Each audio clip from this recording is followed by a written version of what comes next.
அண்மை செய்தி வெளியாக இருக்கிறது. உதகையிலே 128வது மலர் கண்காட்சி துவங்கி இருக்கிறது.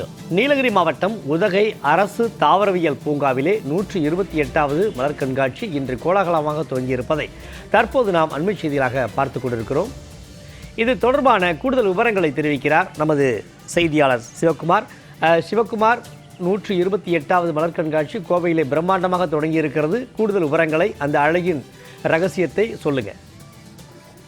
சண்முகவேல், சுற்றுலா நகரமான உதகையில் தற்போது கோடை சீசன் துவங்கி உள்ளது.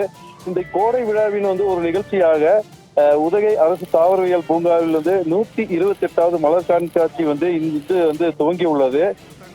இன்று முதல் எதிர்வரும் 28ஆம் தேதி வரை 10 நாட்கள் இந்த மலர் கண்காட்சியில் நடைபெற உள்ளது. இந்த கண்காட்சிகளில் சிறப்பு அம்சமாக 7 லட்சம் மலர்களை கொண்டு பல்வேறு அலங்கார வடிவங்கள் அமைக்கப்பட்டுள்ளன. குறிப்பாக 1,20,000 மலர்களை கொண்டு சென்னை சென்ட்ரல் ரயில் நிலையம் 40 அடி நீளம் 20 அடி உயரத்தில் பிரம்மாண்டமாக அமைக்கப்பட்டுள்ளது. மேலும் நுழைவாயில் பகுதியில் மலைகளின் அரசி என்ற சொல்லிற்கேற்ப பிரம்மாண்டமான கிரீடம் போன்ற மலர் அலங்காரமும் வைக்கப்பட்டுள்ளது.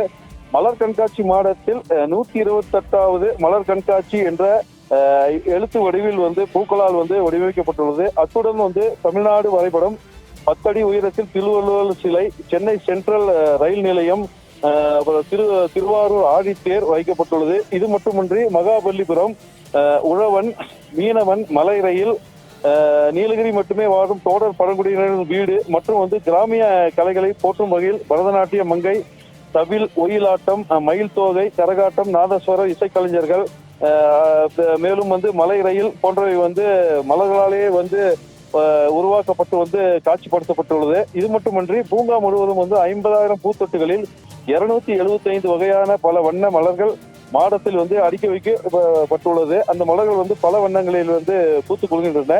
இதனை காலை முதலே ஏராளமான சுற்றுலா பயணிகள் இந்த மலர் கண்காட்சியை கண்டு ரசித்து வருகின்றனர். சண்முகவேல்,